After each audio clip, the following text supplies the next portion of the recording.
ग्रहण कर लेने से उस वीणा से उत्पन्न होने वाले शब्दों को भी विशिष्ट वाले शब्दों को ग्रहण कर लेते हैं। तो उसी प्रकार से ये ब्रह्म से ही जगत उत्पत्ति हुआ है और स्थिति काल में भी उत्पत्ति से पहले भी वो कैसा था, ब्रह्म ही था। उत्पत्ति से पहले ही ब्रह्म है और उत्पत्ति काल में भी ब्रह्म ही है और ब्रह्म से ही जगत उत्पन्न हुआ है। तो उदाहरण दृष्टांत दिया है यहाँ पर, दिया था यतः अग्निर्विस्फुलिंगा, है ना, पढ़ना है स्वामी जी ये वाला मंत्र। ये दृष्टांत आया है, ये श्रुति वाक्य तो नीचे से चालू हुई है। तो कहते यथा अग्निर्विस्फुलिंग धूम अंगार अर्चिषाम प्राग विभागाद अग्निरेविति भवति अग्नि एकत्वम एव जगत नाम रूपे विकृतम प्रागोत्पत्तेः प्रज्ञान घन एविति युक्तम गृहीतुम इति एतद् उच्यते। कहता जिस प्रकार से अग्नि से विस्फुलिंग निकलते हैं, धूम निकलती है, अंगार उत्पन्न होते हैं, अर्चिषाम इत्यादि, इन सब का विस्फुलिंग धूम अंगार अर्चियों का विभाग होने से पहले ये अग्नि से निकलते हैं और विभाग होने से पहले ये अग्नि ही है, इति भवति, अग्नि ही होती है। विभाग होने से पहले और निकलने से पहले अग्नि ही थे सब। इस प्रकार से तो अग्नि एकत्व में, अग्नि में एकत्व भाव को प्राप्त हो जाते हैं और अग्नि से भिन्न नहीं है। कौन? विस्फुलिंग धूम अंगार अर्ची आदि चिंगारियां आदि छोटी छोटी चिंगारियां उस अग्नि से भिन्न नहीं बल्कि अग्नि रूपी हैं। ये दृष्टांत हो गया। एवं प्रकार से अग्नि में एकत्व भाव प्राप्त हो गए। एवं प्रकार से जगत नाम रूप विकृतम, यह नाम रूप वाला जो जगत है उत्पत्ति प्राक, उत्पत्ति से पहले प्रज्ञान घन एवं प्रज्ञान घन ही था, इति एकदम, इसलिए ठीक है। गृहीतुम इति युक्तम इति एतद् उच्यते। इसलिए सृष्टि से पहले जो नाम रूप जगत आदि था वह प्रज्ञान घन ही था, प्रज्ञान से भिन्न नहीं था। इसलिए प्रज्ञान के ज्ञान हो जाने पर, प्रज्ञान घन परमात्मा के जान लेने पर उसके द्वारा उत्पन्न हुआ जगत भी जान लिया जाता है। तो इस नाम रूप आदि से परमात्मा ही लक्षित होता है। इस प्रकार से वर्णन कर दिया। अब किस प्रकार से उत्पन्न होता है उसको दृष्टांत द्वारा समझाते हैं। तो श्रुति पाठ करते हैं। यतः आर्दयन्तन अग्निर अभ्याहितात् पृथग् धूम विनिश्चरन्ति।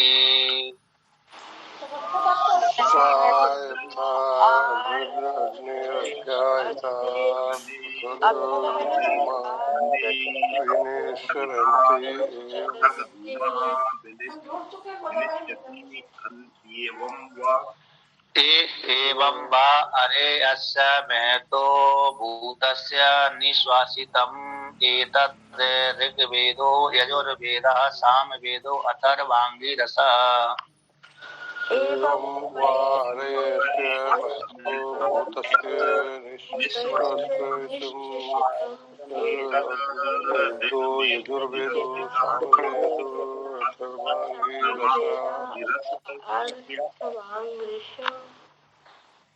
इतिहासः पुराणं विद्या उपनिषदः श्लोकाः सूत्राणि अनुव्याख्यानानि।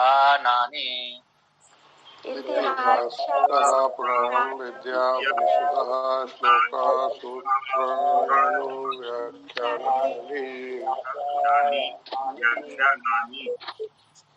तो व्याख्यानानि अस्य एव एतानि निःश्वासितानि।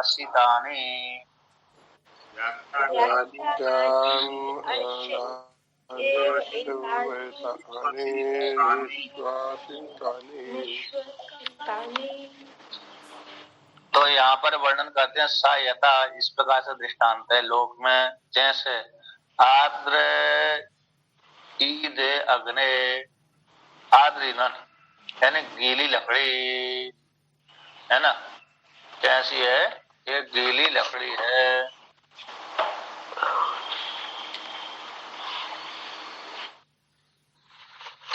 हैं गीली जैसे लकड़ी से, वो गीली लकड़ी अग्निर अभ्यतरात, अग्नि से चारों ओर से अग्नि के द्वारा जल रही है।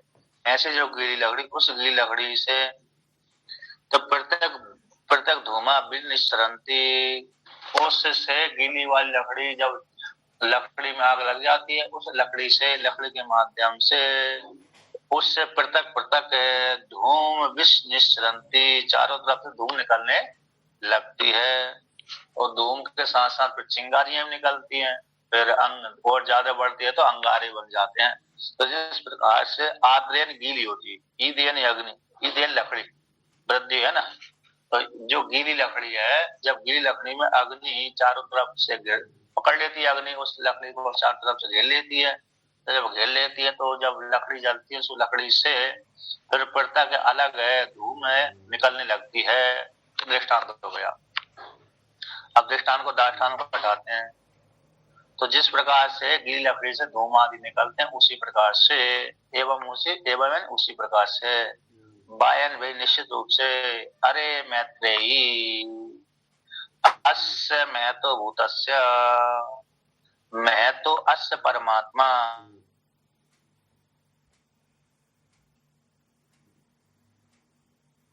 छिन्न नहीं है, किसी से युक्त नहीं है, मतलब परिच्छिन्न नहीं है, अनवच्छिन्न है, अनभान है, व्यापक है। पर ऐसे कैसा है भूत, तो भूत शब्द यहाँ पर किसका वाचक है? परमार्थ सत्ता का वाचक है, पंचभूतों का वाचक नहीं है। तो यहाँ पर भूत शब्द किसका वाचक है? सत्ता का वाचक है। ऐसे भूत रूप परमात्मा से निश्वासितम, उस भूत रूप परमात्मा की श्वास है, आत्मा उसी श्वास से निकला हुआ। निश्वासितम क्या? उस परमात्मा की जो निश्वासित है, श्वास जो हमारी जो श्वास ली वही श्वास है, उस परमात्मा की श्वास से ये निकला हुआ है। क्या निकला हुआ है? एतद यद है जो निकला हुआ है, श्वास यही श्वास है। तो श्वास के रूप में ये उत्पन्न हुआ है। तो क्या उत्पन्न हुआ है? कहते ऋग्वेदो यजुर्वेद सामवेद अथर्वांगी रस, यानी अथर्वेद, ये चारों वेद उसी परमात्मा की श्वास से उत्पन्न हुए हैं, अतः उस परमात्मा की श्वास है। और कहते हैं ये श्वास भी और उसी वेद के अंतर्गत ये आ जाते हैं। इतिहास पुराण, इतिहास मतलब उर्वशी पुरुरवा का संवाद आदि इत्यादि। पुराण यानी परमात्मा के स्वरूप को बतलाने वाला वाक्य है ना, असद्वैतम राशित इत्यादि पुराण संज्ञा होगी। विद्या देवताओं को कहते हैं, नृत्य गीत आदि विद्या, देवताओं को यजन करने वाली विद्या, देवताओं को यजन करने वाली विद्या अथवा नाचने वाली विद्या। जैसे माता स्त्रियां सर पर घड़े, पानी का घड़ा रख लेती हैं अथवा खाली घड़ा रख लेती हैं, फिर नाचती हैं, है ना। आपने टीवी आपने देखा होगा, जो माताएं रे पानी भरने तो जाती हैं तो एक 3-3 घड़े लेके जाती हैं, बात भी करती हुई जाती हैं और नाचती हुई जाती हैं।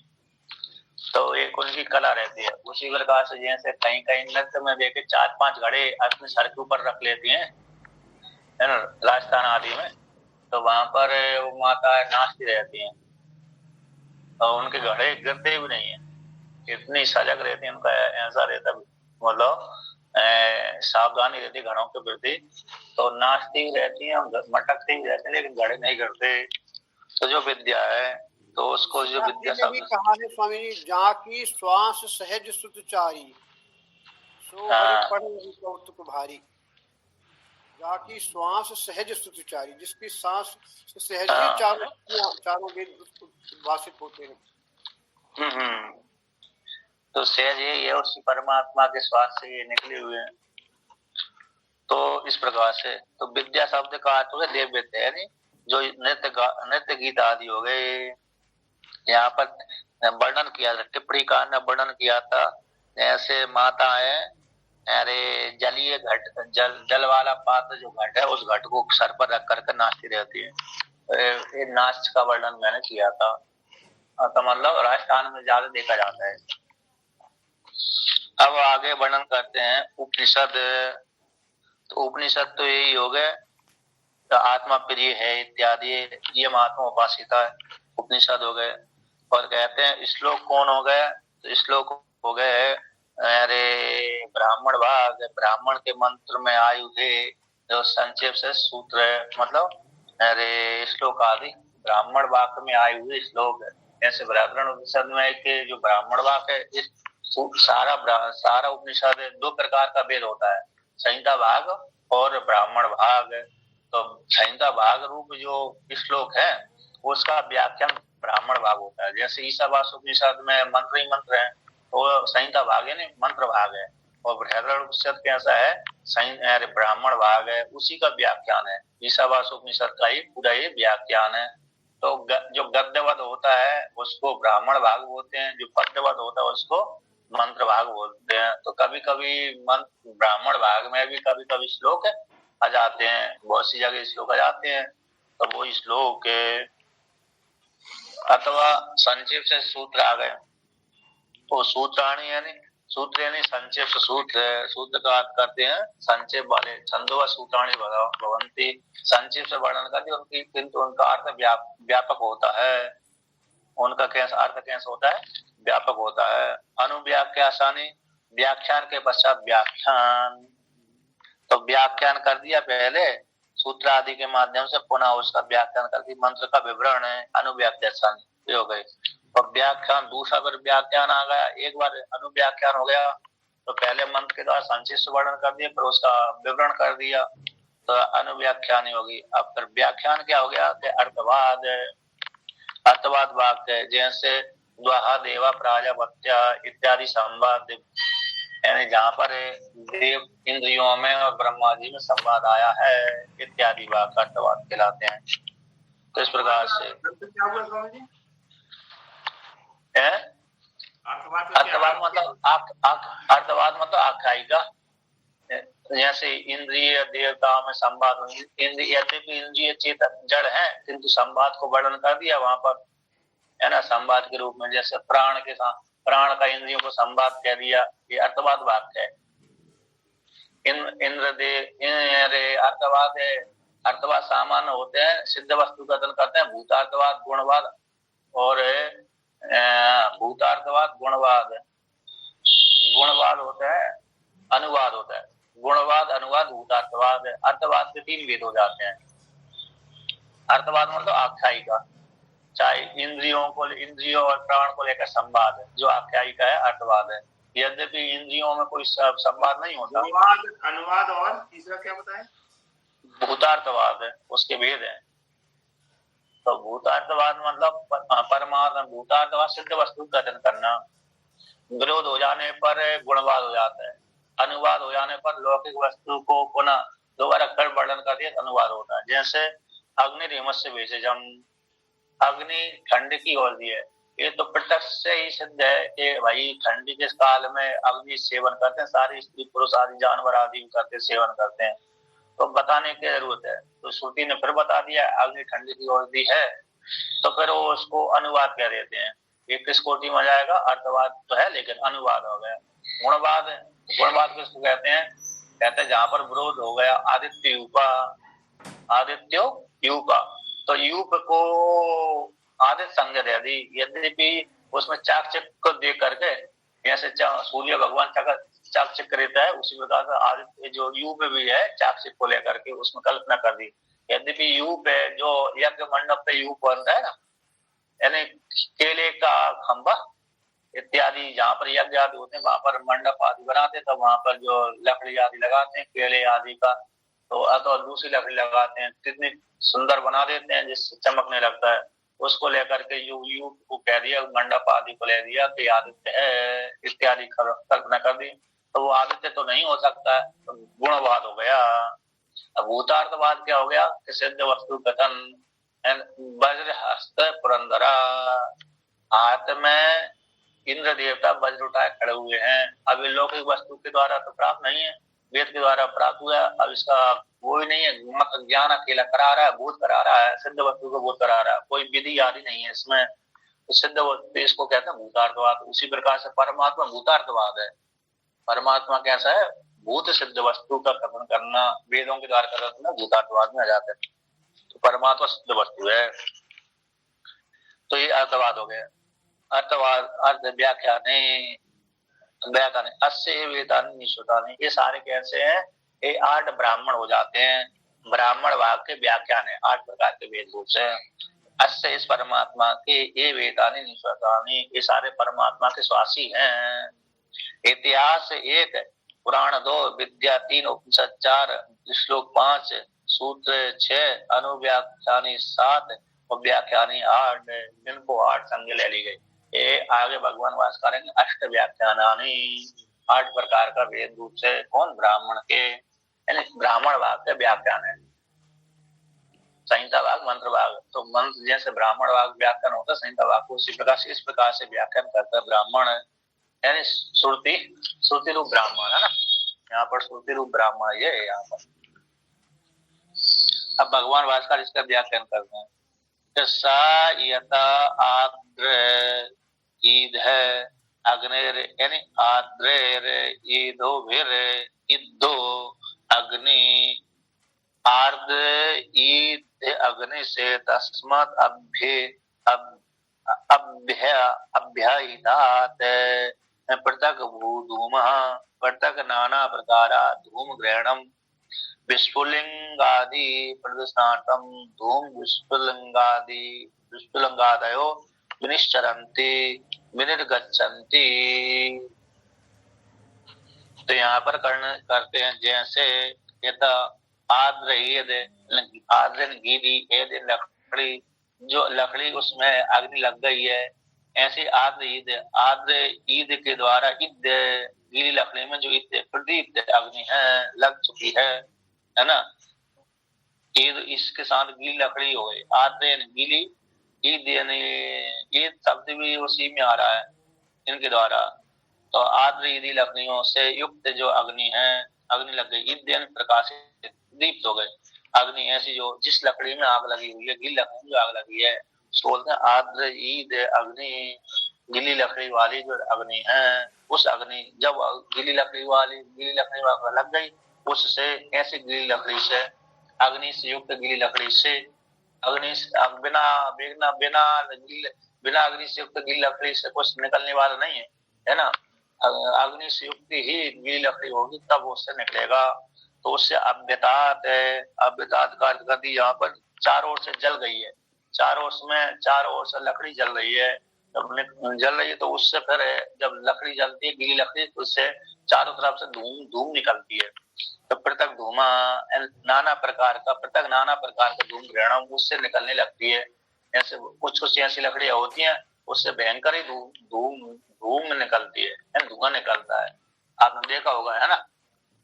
थोड़ी देखने में तो बहुत सूखी देखने में तो लकड़ी बहुत सूखी लग रही है, किंतु जैसी वो जलती है तो मालूम पड़ता है भयंकर धूम।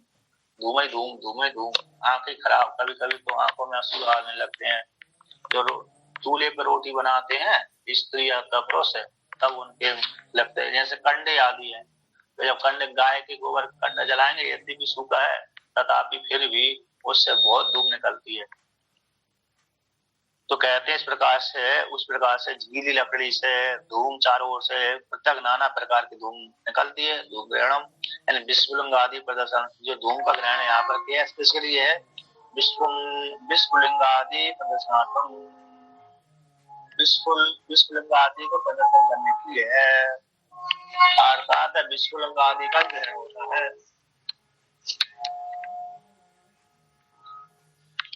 तो यहाँ पर वर्णन करते हैं तो उपलक्षण मान लेना चाहिए। इसका उपलक्षण मान लेते धूम ग्रहणम, धूम का ग्रहण, विस्फुलिंग आदि का भी उपलक्षण मान लेना चाहिए। तो धूम विस्फुलिंगादयो विनिश्चरन्ति यानी विनिर्गच्छन्ति, धूम है विस्फुलिंग आदि है उस लकड़ी से निकलती हैं, धूम भी निकलती है, विस्फुलिंग भी लगती है, चिंगारी, छोटी चिंगारी, बड़ी चिंगारी आदि निकलती हैं। तो एवं यथायम दृष्टांत, जिस प्रकार से दृष्टांत है। अब दृष्टांत को दाष्टान्त में घटाते हैं, कि अरे मैत्रेयी अस्य परमात्मनः प्रकृतस्य हेतु भूतस्य शशीतम एतन निश्वसितम जीवे निश्वसितम। हे मैत्रेयी, अस्य परमात्मा, जो प्रकट, जिस परमात्मा का प्रकरण चल रहा है उसी परमात्मा का, प्रकट परमात्मा का। तो मैं तो शब्द का टीका मात्र किया था, 597 नंबर पृष्ठ पे आई थी वो पंक्ति। मैं तो यानी अनवच्छिन्नस्य, अवच्छिन्न नहीं है, अवच्छिन्न से नहीं है, अनवच्छिन्नस्य, अब छिन्न नहीं है, ऐसे जो महान परमात्मा भूतस्य परमात्मा वस्तु का, ऐसे दोनों शब्दों का अर्थ किया। ऐसे उससे भूत शुद्ध परमात्मा का निश्वासितम, ये निश्वास है क्या? एतम निश्वासितम जीव, श्वास के समान श्वास है, श्वास के समान श्वास परमात्मा के श्वास, परमात्मा श्वास से निकला हुआ है, अतः परमात्मा का स्वरूप ही है। ये चारों वेद है उसी के श्वास से निकले हुए हैं, उसके श्वास ही है, मानो श्वास ही है। अर्थात ततो जातम, टीका में अर्थ कर दिया, ततो उस परमात्मा की श्वास से जातम की संबंध जा लेना चाहिए। 598 नंबर पृष्ठ की पहली पंक्ति पर, अरे मैत्रेयी ततो जातम इति संबंध, ऐसा उस परमात्मा से ही चारों वेदों की उत्पत्ति होती है, इस श्वास से चारों वेदों की उत्पत्ति होती है।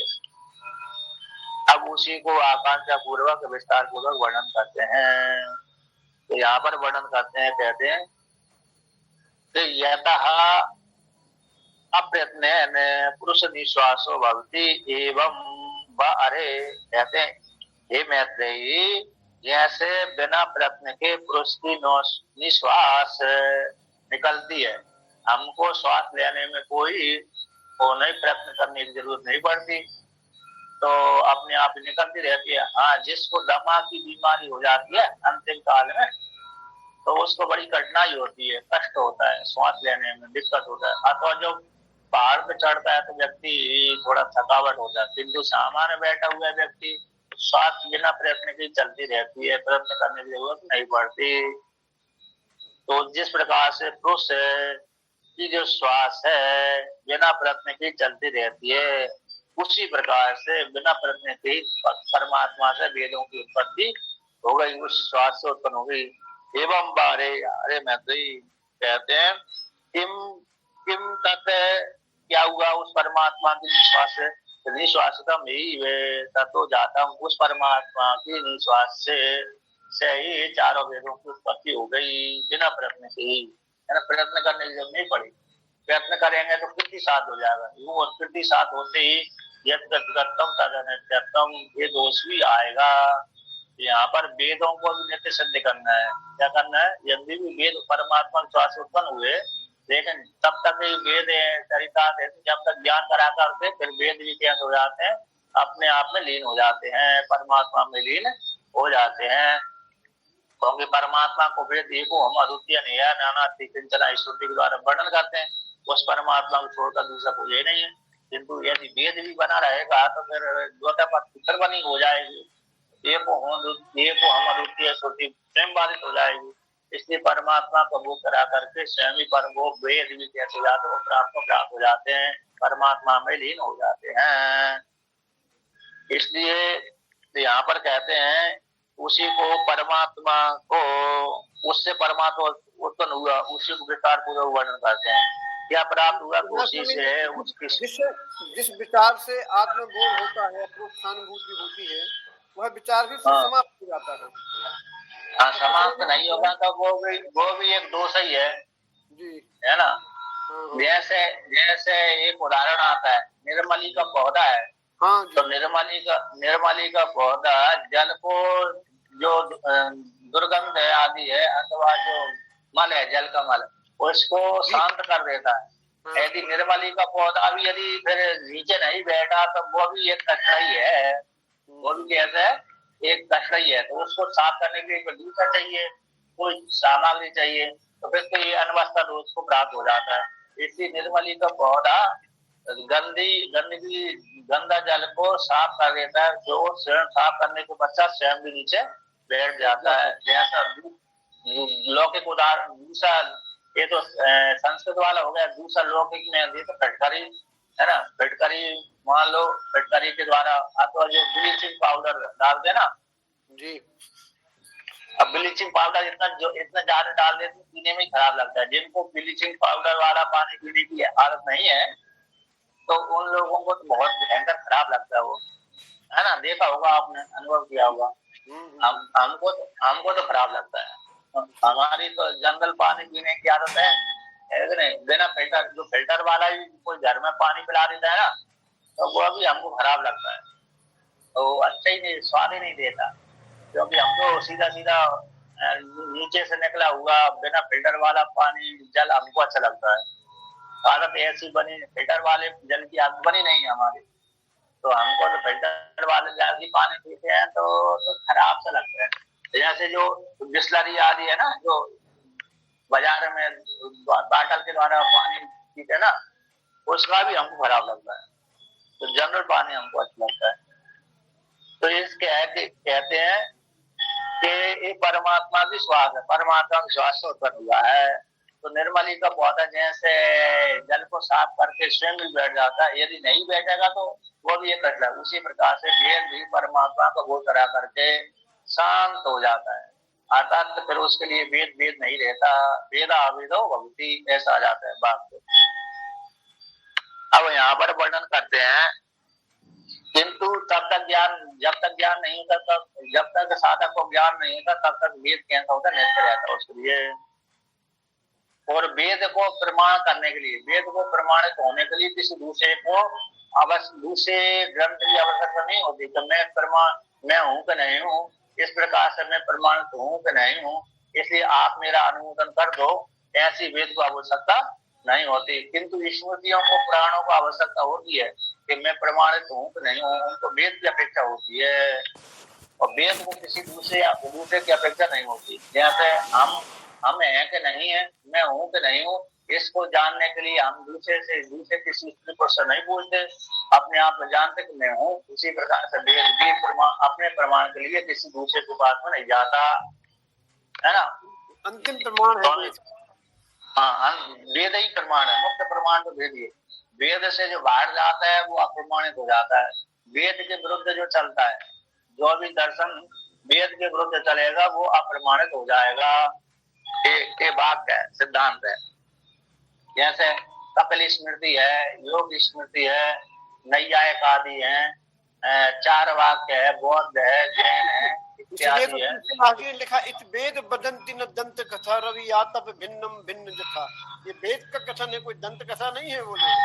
हाँ, तो वेद से इतर जो भी दर्शन आएंगे वो सारे ऐसे में अप्रमाणित हो जाएंगे।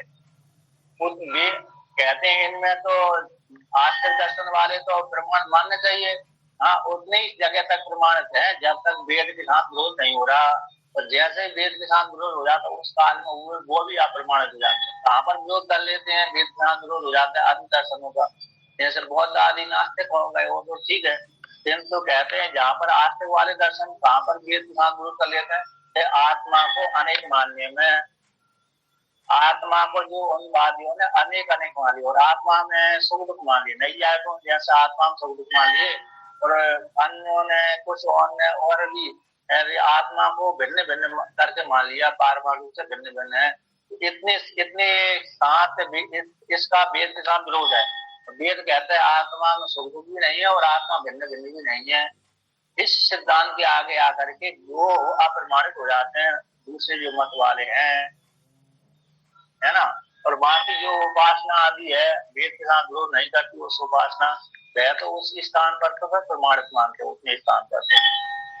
इस प्रकार से वहां पर ब्रह्म जो पंचदशीकार कहते हैं योग सूत्र से और सांख्य दर्शन से।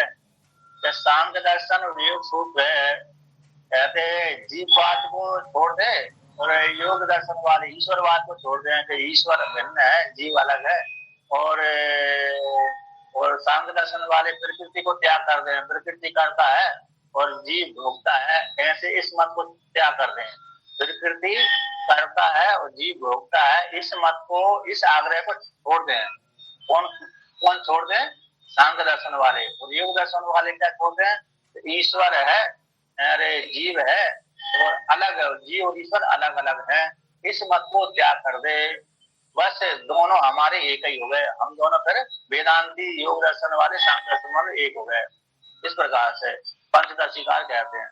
और वैसे भी यहाँ पर ये है, योग दर्शन क्या है, योग दर्शन पुरुष को सिद्ध करता है, योग दर्शन पुरुष योग दर्शन नहीं, योग दर्शन ईश्वर को सिद्ध करता है और सांख्य दर्शन पुरुष को सिद्ध करता है।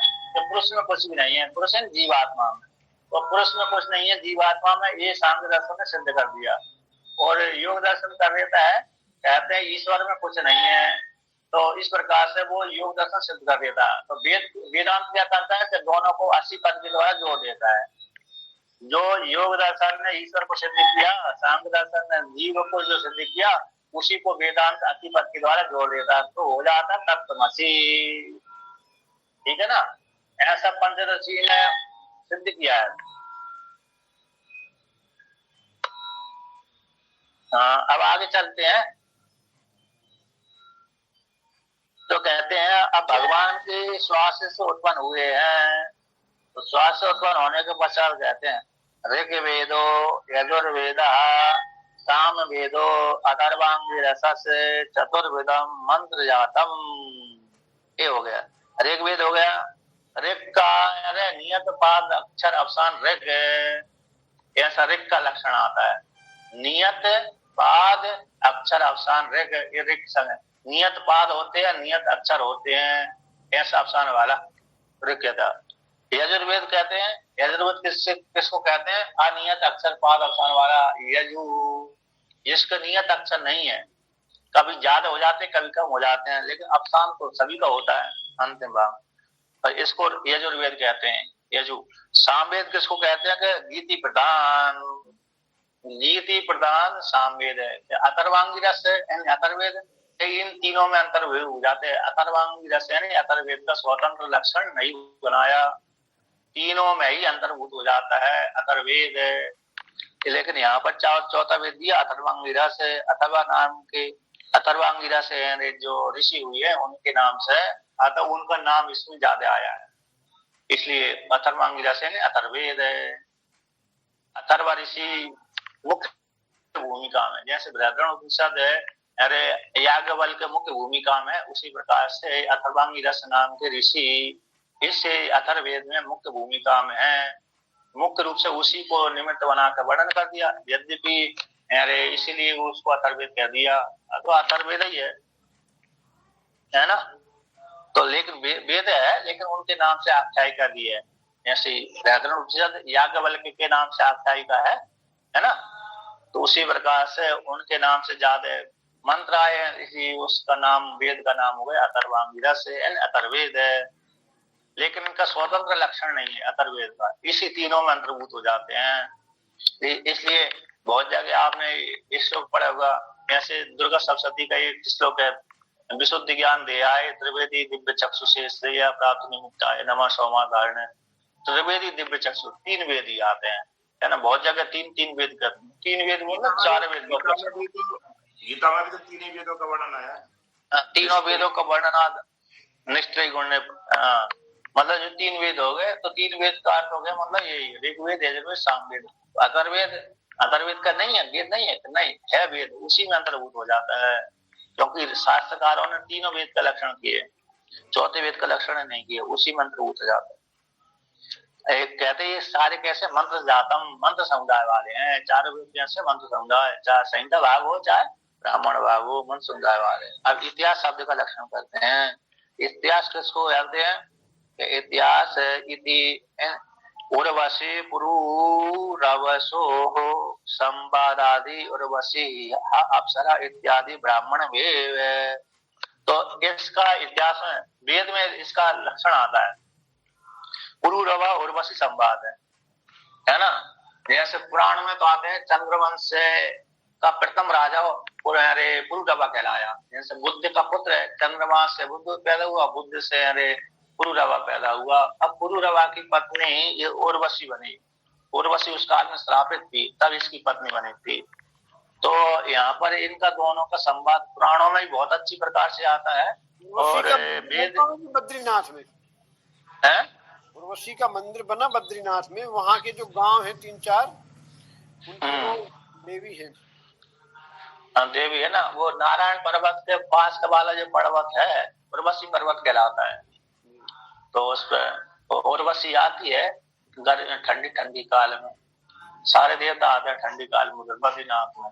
जब सारे व्यक्ति यहाँ उधर से भाग आते हैं बद्रीनाथ से, कुछ कुछ तो बने रहते हैं बाबा लोग, लेकिन कहते जो जब भाग आते सारे व्यक्ति तब अरे वहां पर बद्रीनाथ क्षेत्र में वो आते रहते हैं, देवता आते हैं।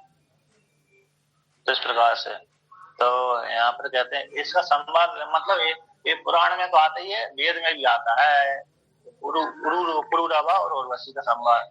तो इसका संवाद यहाँ पर कहते हैं जब राष्ट्रीय यज्ञ होता है ना, तो राष्ट्रीय यज्ञ में इनका इतिहास, इनकी कहानी सुनना पड़ती है। वहां पर ऋत्विज यजमान को कहानी सुनाता है। यदि कहानी न सुना, इनका इतिहास न सुना तो वो उस यज्ञ में त्रुटि रह जाती है, इसलिए इनका इतिहास के रूप में आता है। इनको वहां पर कथा सुनाना पड़ती है ऋत्विजों को, यजमान को। तो उर्वशी और पुरवा का संवाद सुनाते हैं। इसका भागवत में खूब बड़ा विस्तार है, अन्य पुराणों में विस्तार है। उसमें वैराग दिलाने के लिए उर्वशी ने स्त्री की निंदा की है, उर्वशी ने। इस प्रकार से जब इस निंदा करने के पश्चात फिर उसको वैराग हुआ थोड़ा और। इसके पश्चात कहते हैं बाद में फिर भी वैराग कम, फिर बाद में संतान की प्राप्ति हुई। तो ऐसा संवाद इसका उर्वशी और पुरवा का संवाद आता है पुराणों में। तो एक क्या है, ब्राह्मण ही है ये जो इतिहास शब्द क्या है, किसका वाचक है, ब्राह्मण ही है कहते। अब दूसरा ब्राह्मण की एक व्याख्या है, पुराणम यानी असदवा इदम अग्रे आसीद इत्यादि। तो जो पुराण शब्द से यहाँ पर क्या लेना चाहिए, इस मंत्र को लेना चाहिए, असदवा इदम अग्रे आसीद इत्यादि। जो असत है ना, सृष्टि से पहले असत ही था, तो क्या शून्य था, क्या शून्य नहीं था, नाम रूप से अभिव्यक्त नहीं था ऐसी बात नहीं, असत था, परमात्मा था। नाम रूप में जगत कैसा था, एक कारण रूप से था, कार्य रूप से नहीं था। अब वर्तमान काल में कार्य रूप से दिख रहा है, किंतु नहीं था ऐसी बात नहीं, शून्यवाद नहीं था। ऐसे बौद्ध शून्यवाद मानते ना, ऐसा नहीं था। अब इस पर ये भी पुराण भी क्या है, ब्राह्मण भी एक व्याख्या है, ब्राह्मण ही है। विद्या, तो विद्या का लक्षण करते हैं देव जन विद्या वेद सो अयम इत्यादि। कहते ये भी विद्या कैसी, ब्राह्मण ही है। यहाँ पर कहते हैं, यहाँ पर टीका में दूसरी पंक्ति में दिया था, जो आदि शब्द से संवाद आदि से जो आदि पद आए उसमें प्राण संवाद आदि ग्रहण कर लेना चाहिए। तो प्राण का इंद्रियों के साथ संवाद हुआ है, हम श्रेष्ठ हो, हम श्रेष्ठ हो, हम श्रेष्ठ हो। इंद्रिय कहती मैं श्रेष्ठ हूँ, दूसरी इंद्रिय कहती मैं श्रेष्ठ हूँ। 10 इंद्रिय और अंतकरण सभी कहते श्रेष्ठ श्रेष्ठ, प्राण भी कहते मैं श्रेष्ठ। सभी निर्णय कर दिया बाद में, तो प्राण ही श्रेष्ठ आया। तो जो प्राण में और इंद्रियों में संवाद आया तो वो भी इतिहास के रूप में जान लेना चाहिए, आदि शब्द से ग्रहण कर लेना चाहिए। तो ये क्या है, मतलब ये है ब्राह्मण ही है। असद वही दमग्र आसित में जो आदि शब्द आए उसमें आदि शब्द से असद एवं दमग्र आसित इत्यादि ग्रहण कर लेना चाहिए। विद्या शब्द आया तो विद्या शब्द से क्या लेना चाहिए, देवजन विद्या। तो देवजन विद्या कौन सी होती है, देवजन विद्या, देवजन विद्या, देवजन विद्या नहीं, देवजन विद्या। तो देवजन विद्या शब्द का टीकाकार ने 1 2 3 4 ऊपर से चौथी पंक्ति, नीचे भी चौथी, ऊपर से चौथी पंक्ति। तो उसका अर्थ कर दिया नित्य गीतादि शास्त्रम, नित्य गीतादि शास्त्र है। इसको ये भी ब्राह्मण ही है, वेद है। तो ये इसको 3 नंबर टिप्पणी में आया, देखिए 3 नंबर टिप्पणी में टिप्पणीकार ने लिखा है ब्राह्मण को कहीं से उठा, ब्राह्मण ही है ये भी। उत कुंभम निधाये दास्योर जालियम परिनित्यंती इत्यादि ब्राह्मण। ये कहीं का वाक्य, किसी ब्राह्मण वाक्य का वाक्य है। कहते जो दासी हैं, दासी आदि है हमारी स्त्रियां हैं, स्त्रियां उद कुंभ को, जो जलीय उद कुंभ है, तो ऐसे जलीय कुंभ उदक कुंभ को है ना, जलीय घड़े को, जल वाले घड़े को भी रख लेते हैं कभी कभी, खाली घड़े को, दोनों प्रकार के हैं। तो जल वाले घड़े को अथवा जल से रहित खाली घड़े को सर पर रख करके निदायन धारण करके परिनृत्यंती, वे स्त्रियां क्या करती है, नाचती हैं। तो जो नृत्य जहाँ पर चलता है ना, जो कुछ महिलाएं 4 5 5 5 घड़े रख लेती हैं अपने सर के ऊपर, और 5 घड़े रख करके तो नाचती हैं, राजस्थान है ना? में नृत्य में आता है। हाँ, राजस्थानी उसी में आता, उसी में देखा है, राजस्थानी लोकगीत में, है ना? हाँ, तो माताएं पहनती हैं और ऐसे घाघरा पहन करके, मतलब अरे जो यानी इस प्रकार से पहन कर, वस्त्र आदि पहन करके और मटके रख करके 5, 6, 7 तक मटके रखते हैं वो, तो 6, 7 मटके रख करके सर पर रख करके नाचती हैं। तो ये नृत्य गीतादि शासम, देव जन विद्या का तो नृत्य गीतादि शासम। अब और भी आगे वर्णन करते हैं। वेदा कहते ये वेद से बाहर नहीं है, ये भी कैसे है, वेद यानी ये भी वेद से बाहर नहीं है, बल्कि वेद के अंतर्गत ही आता है। इत्यादि विद्या जानना चाहिए, सारा वेद ही है, यानी ब्राह्मण भाग ही है। अब उपनिषद शब्द का अर्थ करते हैं। उपनिषद किसको कहते हैं? प्रियम उपासिता, प्रियम इति एतद उपासिता, प्रिय की उपासना करना चाहिए। अब प्रिय की उपासना कौन सी करना चाहिए? ये पहला मंत्र आ गया 4:1:3 का है, आगे दे दिया।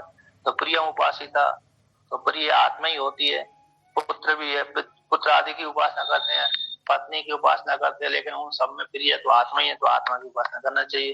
तो प्रियम इति एतद उपासिते इत्यादि में अत्र आदि शब्द से सत्य से सत्यम। तो टीका में तीसरी पंक्ति है प्रियम उपासिता, तो प्रियम उपासित, प्रियम इति, तो ये 10वां, अरे आत्मा कैसी है? पिता पुत्र से, पत्नी से, भाई बंधु से सबसे प्रिय है। जो हमारी आत्मा है ना, पति पुत्र से ही प्रिय है, तो ऐसे पुत्र से प्रिय है, इस प्रकार से प्रिय की उपासना करना चाहिए। तो आदि शब्द जो आया, उस आदि शब्द में यहाँ पर टीकाकार कहते हैं आदि शब्द सत्य से सत्यम, तो सत्य का सत्य है, परमात्मा है, तो सत्य का सत्य इस प्रकार से उपनिषद ग्रहण कर लेना चाहिए। उपनिषद में रहस्य नाम, और रहस्य नाम तो कौन हो गया? परमात्मा ही है। परमात्मा की उपासना करना चाहिए, परमात्मा की उपासना करना चाहिए, परमात्मा से इतर की उपासना नहीं करना चाहिए। परमात्मा से इतर जो पुत्र पत्नी आदि हैं, उनकी उपासना नहीं करना चाहिए। वो यद्यपि प्रिय है, लेकिन वो पर प्रेमास्पद नहीं है। वो पत्नी पुत्र पति आदि पर प्रेमास्पद नहीं है, बल्कि वो प्रीति के साधन मात्र हैं। पत्नी है, पुत्र है, पति है इत्यादि प्रीति के साधन मात्र हैं, प्रेम के साधन मात्र हैं। तो साधन के द्वारा साध्य की सिद्धि, तो साध्य की सिद्धि तो परमात्मा ही है। इसलिए आत्मा सत्य का सत्य परमात्मा, उसी की उपासना करना चाहिए। तो यही उपनिषद है, रहस्य नाम। उपनिषद का अर्थ किया था एक रहस्य नाम, इस प्रकार से। अब श्लोक, तो श्लोक तो ये उपनिषद भी कैसे है? एक ब्राह्मण की व्याख्या है, वेद ही है, वेद के अंतर्गत ही आता है, वेद से भिन्न नहीं है, उपनिषद है। तो कहते हैं श्लोका का कार्य क्या करते हैं कि ब्राह्मण प्रभवा, यानी ब्राह्मण प्रभु का मंत्र तद एते श्लोक इत्यादया, कि ब्राह्मण भाग से, ब्राह्मण भाग में 2 प्रकार का वेद होता है, एक मंत्र भाग, एक ब्राह्मण भाग। उसी का दूसरा नाम मंत्र संहिता, ब्राह्मण संहिता, है ना? तो उसका दूसरा नाम होगा ब्राह्मण संहिता, मंत्र संहिता। जैसे ईशावास उपनिषद है, ये मंत्र संहिता हो गई। कठोपनिषद है, मंत्र संहिता हो गए। मुंडक उपनिषद है, मंत्र संहिता हो गई। किंतु मांडुक उपनिषद है, ब्राह्मण संहिता हो गई, ब्राह्मण भाग हो गए। तैत्रेय उपनिषद, ऐत्रेय उपनिषद, छांदोग्य उपनिषद, बृहदारण्यक उपनिषद इत्यादि सारे ये उपनिषद कैसे हो गए? ब्राह्मण भाग हो गए, क्योंकि गद्यबद्ध है। इसमें श्रुतियां लंबी लंबी, कहीं लंबी खिंच जाती है, कहीं छोटी खिंच जाती है, कहीं संक्षेप है, कहीं विस्तार पूर्वक, तो ब्राह्मण भाग है। तो जो मंत्र भाग है, श्लोकबद्ध है, श्लोकबद्ध को मंत्र भाग बोलते हैं, संहिता भाग बोलते हैं। अब उसी का व्याख्यान एक ब्राह्मण भाग होता है। तो ब्राह्मण भाग में भी कभी कभी छोटे छोटे मंत्र आते हैं, श्लोक आते हैं, तो मंत्र वे श्लोक यहाँ पर ले लेना चाहिए। तो वो कैसे? जैसे इसमें भी बहुत से श्लोक आएंगे, ईशावास उपनिषद के जैसे श्लोक आएंगे इसमें भी। तो ये अथवा संक्षेप से आत्मा इति उपासिता इत्यादि जो वाक्य मंत्र ही है, इत्यादि जो वाक्य है संक्षेप से छंदोबद्ध सूत्राणि भवन्ति, संक्षेप वाले मंत्र वे भी यहाँ पर ब्राह्मण ही हैं। तो ब्राह्मण भाग से उत्पन्न होने वाले शब्द यहाँ पर 6 नंबर टिप्पणी में दिया है, स्पष्ट वर्णन किया है कि ब्राह्मण भाग मात्रस्था, ब्राह्मण भाग के मात्र में स्थित न तो मंत्र भागस्था, किंतु मंत्र भाग में स्थित वाले को नहीं लेना है। यहाँ पर श्लोक है, श्लोक कौन से लेना है? यहाँ पर ब्राह्मण भाग में स्थित श्लोकों को श्लोक लेना चाहिए, लेना है। मंत्र भाग में स्थित श्लोकों को नहीं लेना चाहिए, उनके स्वतंत्र, वो स्वतंत्र श्लोक हो गए।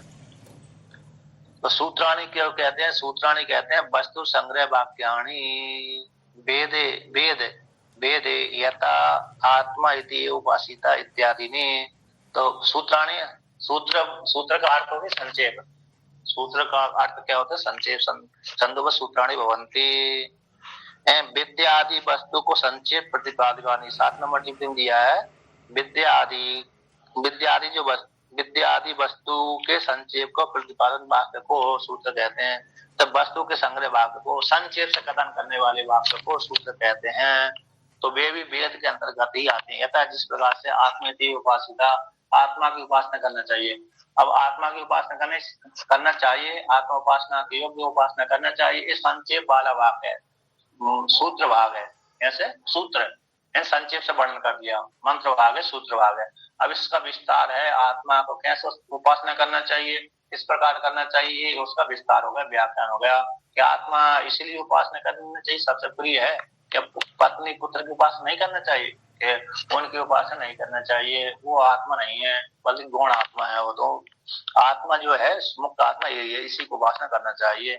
ऐसे संक्षेप से करते, पर विस्तार में पत्नी पुत्र भाई बंधु जहाँ भी आ सकती थी, जहाँ पर जिस जीव अपने को इनमें भी आत्मा देखता था, वहां पर खंडन कर दिया, आत्मा में मुख्य लक्षित कर दिया, मुख्य आत्मा को बोध करा दिया गया। तो ये मुख्य आत्मा बोध जानने योग्य है, उपासना करने योग्य है। इस प्रकार से अब तो ये भी सूत्र कैसे ब्राह्मण भाग में वेद में अंतर्भूत हो जाते हैं। व्याख्यान के पश्चात अनु यानी शब्द होता है, पश्चात अर्थ